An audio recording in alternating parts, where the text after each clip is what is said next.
there's a good quote that you cannot improve your interdependent systems and process until you progressively perfect interdependent and interpersonal relationships. Like if you are a part of a system or if you are a part of a group of systems, so there is an interdependency between one system to the other system. So that will never happen properly. That will never go in the right way unless you also work on your relationships. So these are social skills. How do you behave with others? Exchange of ideas, collaborative learning. I have learned from you. Those who are listening, if you are a person who has traveled in late and early 90s in trains in a general compartment, so that is the best way of collaborative things.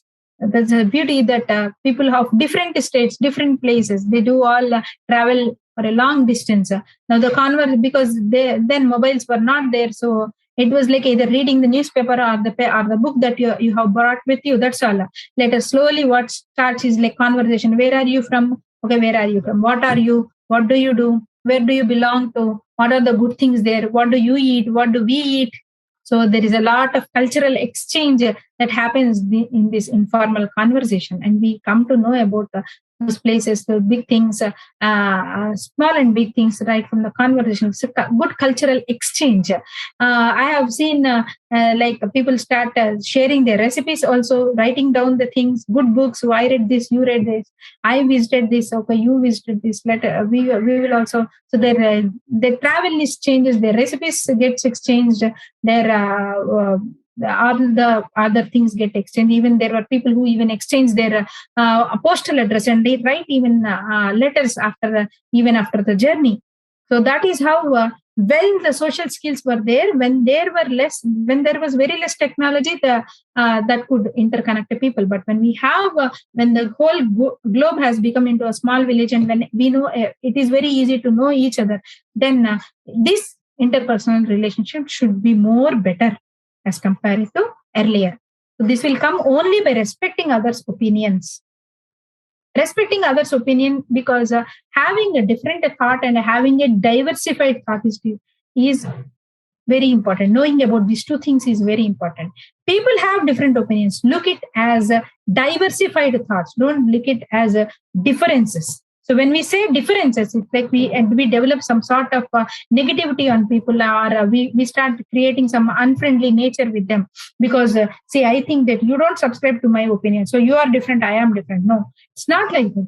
We have to think that people are diversified, because anyone who is thinking something has a thought process or has a behavioral thing or a habit to do. It is not just in a one day like that. It depends upon so many other factors.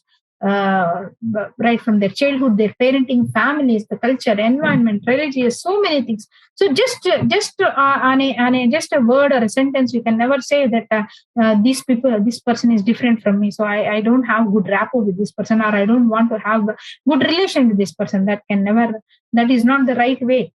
That's not a right skill also to deal with people. And being aware is very, very, very important.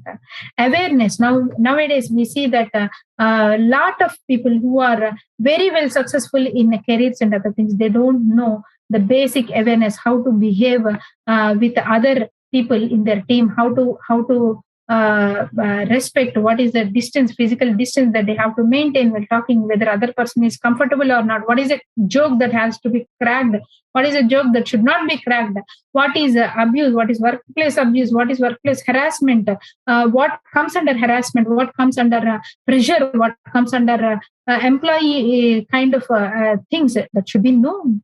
If someone does according to whatever their mind says, and later they say that I don't know all these things, that is not, that no one will accept it. So we should be aware of a few things whenever we are dealing with people. Decision making, again, it's very, very important. Decision making. So think of the alternatives. When we are thinking of the alternatives, there are so many complex things. Things may not be straight and clear and one thing to do. There may be several complexities, but you should be able to calculate the risk. okay, when I am coming up with a new innovative idea, I have decided to do this one. Then before taking the decision, before keeping the decision into action, everyone should have what is the risk thing that can happen. At least calculation, because we again will be ready for that disaster management. If something happens, huge loss, then how can we cope up with this? So what are the factors that will help me? Then if I succeed in this decision, what will happen? If I don't succeed in this thing, in this, who are those people who will get affected? Because when the decision is right decision and things go happen very smoothly, a lot of people may get benefited. But when something goes wrong, then also we should not say that okay, the bad effect is on you, but if this would have happened right, then you would have benefited. Now bear this also. That is not the right way of a leader or a team member to take the decision upon. So it should be like when an unexpected failure happens, then the effect of it should be minimized. Whereas if it has succeeded, then the benefits should be multiplied among or shared between a lot of people. That is how the factor for a decision must be there. Here I'll tell you one more case study. There was a company called Mangalore Refinery. You can see that refinery even now present between Mangalore and Udupi. Mangalore Refinery. Somewhere in the 90s, that company was in a sick industry form, like it was about to collapse. Then Mehta, R.K. Mehta, was the person who has taken over the company. But by the time he has taken over the company, it is already in huge losses, and there was no single hope for that company to come back to its position. But yet he has taken that guts, that decision that I will take it up and done. So what he has done here is very creatively, that innovative thinking or drawing a new alternative. What he did was, instead of recruiting new employees, what he did was he has taken up the support of retired employees. So he has taken a group of people who have already retired from their services. Now, people who have retired their services, they are not much worried about how much they are paid. It's about they want a way to put their experience to work on, because they are like in that self-actualization position. It's not like their basic need. They are like they want things to work on, because only then their experience, their understanding will have a fruitful result. So he has taken those people, made a team, and then started working. Along with that, he also saw, because hiring them has brought his employee salary level to a very, very, very affordable level, first thing.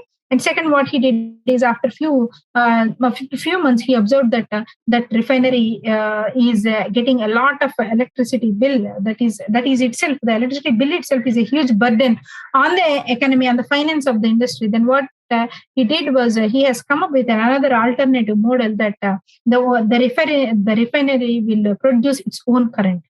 During 90s, that was a path-breaking thought, and it did not that was not taken up even by the biggest industries in our country. He was the first person who had that gut feel. For that, he has to set up the electrical plant. He had to bring all those people, things, take the decision, calculate the risk and other things. But he has invested something on that. But whatever he has invested has not gone vain, because he could cope up his electrical bills and again bring down his expenses on electricity. So that is how he has made some drastic decisions, some path-breaking decisions, some out-of-box thinking, and yet having the right risk management and risk calculation. He has gone into proper structured critical thinking, and after a few years, that has come out of the crisis, and even now that Mangalore refinery is running very, very successfully. So this is a beautiful example of someone believing in something and taking the decision in the right way, and then doing the right methods, taking the right steps, but going with some creative and path-breaking decisions.